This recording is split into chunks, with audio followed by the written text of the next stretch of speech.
जय श्री कृष्ण। राधे राधे। श्री हरिदास। तो आज हम आपको बता रहे हैं होली पे पहली लीला। जब से कान्हा जी ने ये कहा था कि मैया को स्वरूप दिखाना पड़ेगा, उस दिन से मुझे अब प्रत्येक लीला याद रहने लगी है। और ये होली का वो दिन है जिस दिन रंग भरनी एकादशी थी और हम उस दिन वृंदावन गए थे, लालाओं के साथ होली खेली। स्वप्न में जो मैंने देखा था उसमें ये था कि एक खटिया है और उस खटिया पे एक बुज़ुर्ग जो है लेटे हुए हैं और उन्होंने बहुत सुंदर श्रृंगार धारण किया है, लेकिन मैं उनको पहचान नहीं रही हूँ। और मैंने बहुत सुंदर जो है वस्त्र धारण किए हुए हैं और मैं उनको उनके साथ मतलब उसको नृत्य करके रिझाने की कोशिश कर रही हूँ। ये स्वप्न मैंने देखा था और उस स्वप्न में था कि वहाँ के पुजारी ने या कोई एक वाइट कपड़े हुए वस्त्र पहने हुए थे, उन्होंने मुझसे कहा था श्री कुंज बिहारी श्री हरिदास इस मंत्र का आप जाप करें। तो ये सब हम पोशाकें लेते हुए बिहारी जी को पहले अर्पण हुई, उसके बाद इन्हें धारण किया गया। तो उसके बाद जब हम ये जा रहे थे तो मुझे नहीं पता था कि, मुझे लग रहा था कि ये जो स्वप्न मैंने देखा है लंबा स्वप्न था काफ़ी, और उसमें उन्होंने मुझसे कहा था कि ब्रजवास के साथ साथ प्रभु प्राप्ति के लिए श्री कुंज बिहारी श्री हरिदास का जाप ही आपको वहाँ तक ले जा सकता है। और गुरु मंत्र से ये हमारे मिलता जुलता था। तो मैं पूरे स्वप्न में श्री कुंज बिहारी श्री हरिदास और उनको रिझाने के लिए नृत्य कर रही थी अपनी सखी के साथ। अब ये सुबह मैंने उठकर सबको बात बताई कि बहुत सुंदर रूप में मैंने दर्शन किए हैं। और ये होने के बाद हम लोग होली में गए अपने आप को बचाते हुए, क्योंकि मुझे प्रथम होली जो है लाला के साथ खेलनी थी। तो पहले बिहारी जी के मंदिर में गए, वहाँ जाकर उनके दर्शन किए, लाला को अर्पित की। फिर दूसरी जगह दूसरे मंदिर में भी गए और वहाँ पे जाके मतलब हमने वो दर्शन प्राप्त करने के बाद अब यहाँ पर बहुत सारे कार्य चल रहे थे। मेरे दिमाग में वो स्वप्न जो था वो बिल्कुल भी नहीं था। हमने लाला के साथ उनके दर्शन किए, बहुत सारे भक्त जो है बढ़ते जा रहे थे और अब रंगों की बौछार भी शुरू हो गई थी और बहुत ज़्यादा आनंद आ रहा था। मुझे नहीं पता था कि आज जो स्वप्न मुझे दिखाया गया वो पूर्ण होने वाला था। और मैं ये बात समझ नहीं पा रही थी कि आज जो हुआ, क्योंकि मैंने बताया था आपको कि कोई श्राप के कारण मुझे चीज़ें याद नहीं रहती, लेकिन ये सब कार्यों के बाद अब प्रभु की ऐसी कृपा हुई है कि लगातार मुझे उस दिन के बाद से प्रत्येक लीला याद रहने लगी है और वो चीज़ हो रही है। तो ये मेरी प्रथम लीला है, मतलब है जो मैंने देखी थी। हमने वहाँ से कुछ भोग प्रसादी ढूंढा जहाँ से प्रभु को जो जो चाहिए, क्योंकि जलेबी का भोग जो है रंगभरनी एकादशी को शाम को ज़रूर लगाया जाता है। वो होने के बाद दोनों ही जगह पर वितरण किया जलेबियों का, जितना भोग प्रसाद हम दे सकते थे, क्योंकि सबकी वीडियोस बनाना भी टफ़ होता है। जो शॉर्ट छोटे छोटे होते हैं, साथ में बच्चे थे, तो जिन्होंने जहाँ जहाँ शॉर्ट्स लिए वो हमने रख लिए और उसके द्वारा मैंने आप सबके लिए ये वीडियो तैयार की। इनमें कुछ भक्तों की पोशाक भी थी जो हमने अर्पण की और उनको उनके बारे में बताया भी और फ़ोटोज़ भी उनको भेजी। साथ ही साथ मैं आपको बताऊं, इतना आनंद था कि वहाँ पर आपको होश ही नहीं था। सच कहूँ तो मैं बहुत आनंद में थी और आनंद मेरा तब और बढ़ गया जब वो लीला के संपूर्ण होने का समय आने लगा। यहाँ पर अली को भक्त जो है हमें मिल रहे थे, उनके साथ कुछ वीडियोस क्लिप्स ली और व्यक्त फ़ोटोज़ लिए। अब भूख लग रही थी क्योंकि सुबह से सभी को जो है भूखे भी थे, तो कुछ फलाहार भी करना था। तो व्रत के आलू थे यहाँ पे, तो वो सब हमने लिए। साथ में ही यहाँ पर भजन कीर्तन नृत्य सब चल रहा था, वो सब भी हमने किया। और ये सब करने के बाद मैं आपको बता दूँ अचानक से मन में ये भाव आया कि हमें ना केसी घाट पे बैठना है, लेकिन केसी घाट पर हम बैठ नहीं पाए क्योंकि भीड़ निरंतर बढ़ती जा रही थी। और भीड़ बढ़ने के कारण हमको अच्छा लगा कि चलो ऐसा करते हैं, हम देवरा बाबा पे चलते हैं।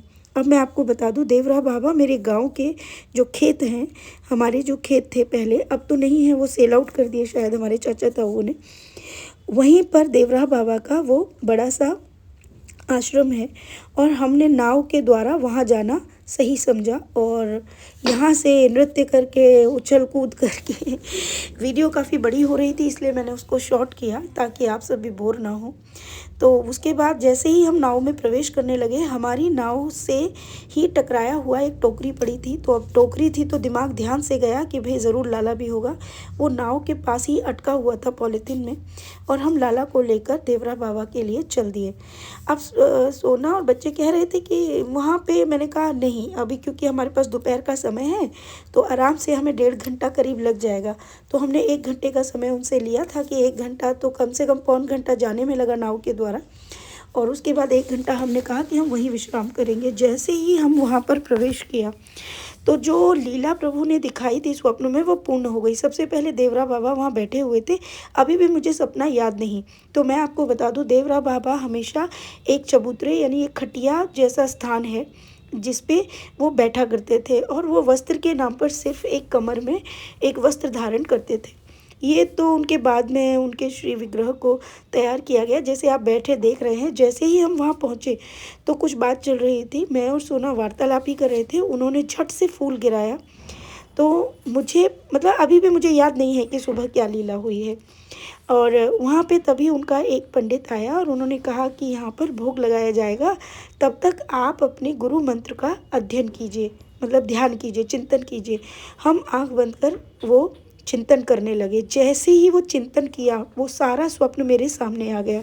मुझे याद आ गया कि खटिया पर विराजने वाले तो देवरा बाबा ही थे, क्योंकि वो हमेशा ऐसे ही बैठा करते थे, और क्योंकि उनके साथ कोई और भी था जिन्होंने भरपूर श्रृंगार किया हुआ था, जिन्हें मैं पहचान नहीं रही थी।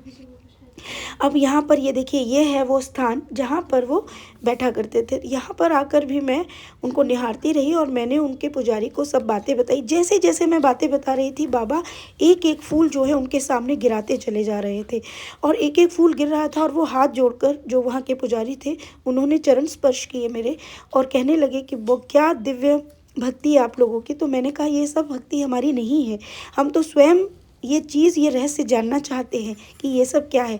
तो तब मैंने उनको बताया कि मैंने साक्षात 10 वर्ष की आयु में बाबा के दर्शन किए हैं, क्योंकि मेरे पिता के वो गुरुदेव थे।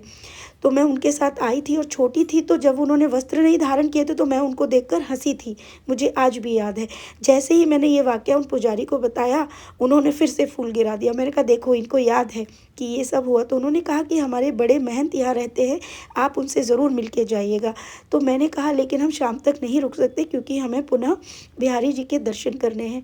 उसके बाद हम वहाँ नहीं रुके, और आने के बाद सीधे हम फिर से मंदिर गए। भीड़ इतनी ज़्यादा थी कि मैं आपको बता नहीं सकती। तो हम मंदिर में जाकर दूसरी जगह से होते हुए हम मंदिर में प्रवेश किया हमने, और वहाँ जाकर अब अचानक से बोला गया कि आप फ्रंट पे आइए और प्रभु को मतलब नाचिए। जैसे ही मैंने ये दृश्य देखा कि सारी दुनिया पीछे थी और हम आगे थे, वो पूरी लीला मुझे याद आ गई, क्योंकि स्वप्न में भी मैं और मेरी सखी यानी सोना, हम जो है कान्हा जी को रिझा रहे थे, और वही दृश्य सामने था।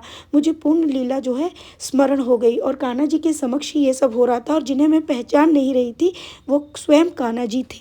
और जैसे ही मैं बिहारी जी और स्नेह बिहारी जी का जब ये चित्रण देख रही थी, तो मेरे दिमाग में वही चल रहा था कि देखो ये सब प्रभु की ही लीला है। कि कितने समय के बाद मुझे लीला स्मरण होने लगी। उसके बाद ऐसे ही सेकंड जब हम होली पे गए, वो लीला भी मुझे याद है। वो मैं आपको सेकंड शॉट में बताऊंगी कि उस लीला में मुझे स्वप्न में क्या दिखाया गया, और यहाँ पर भरपूर आनंद हुआ। वही सारी चीज़ें, मैं रोने लगी थी। मैंने कहा हे प्रभु, कितने दिनों के बाद अब वो चीज़ साक्षात होने लगी। मैं जिन्हें पहचानना चाहती थी, किन्हें पहचानना चाह रही थी, प्रभु की वो चीज़ अब होने लगी। न जाने कौन से पाप जो हैं अब घटने लगे थे। और ये सारी चीज़ें मनुष्य की तब होती है जब हम प्रभु को सब कुछ समर्पित कर देते हैं। हमारे अंदर इस चीज़ का भाव ख़त्म हो जाता है कि कौन क्या है, बस हम ये जानते हैं कि हम क्या हैं, यानी कि हमारे अंदर कौन है और वो हमसे क्या चाहता है। जब ये भाव हमारे अंदर आ जाता है तो यकीन मानिए तब आपकी हर अपराध प्रभु क्षमा करने लगते हैं, और वो अपना सारा श्रेय जो है अपने, हमारे जो अपराध ये जो शरीर करता है उसे भी स्वयं में धारण कर लेते हैं। इसीलिए कहा जाता है जब प्रभु से भक्ति करो तो ऐसी करो जिसमें आप स्वयं स्वयं न रहो, क्योंकि ये शरीर है, ये शरीर पाप कर्म करता रहेगा। लेकिन जो आत्मा है, जो कि प्रभु ही है, वो प्रभु का अगर आदेश मानती है, यानी कि आत्मा जो कहती है उसका आदेश अगर ये शरीर मानता है तो आप प्रभु तुल्य हो जाते हैं और आपके अंदर वो सारी शक्तियाँ विराजमान हो जाती हैं जो स्वयं कृष्ण चाहते हैं, क्योंकि कृष्ण के चाहने पर ही ये सारी चीज़ें होती हैं, क्योंकि करने वाला भी कृष्ण है, बचाने वाला भी कृष्ण है, होने वाला भी कृष्ण है, कर्म प्रधान सब कुछ कृष्ण।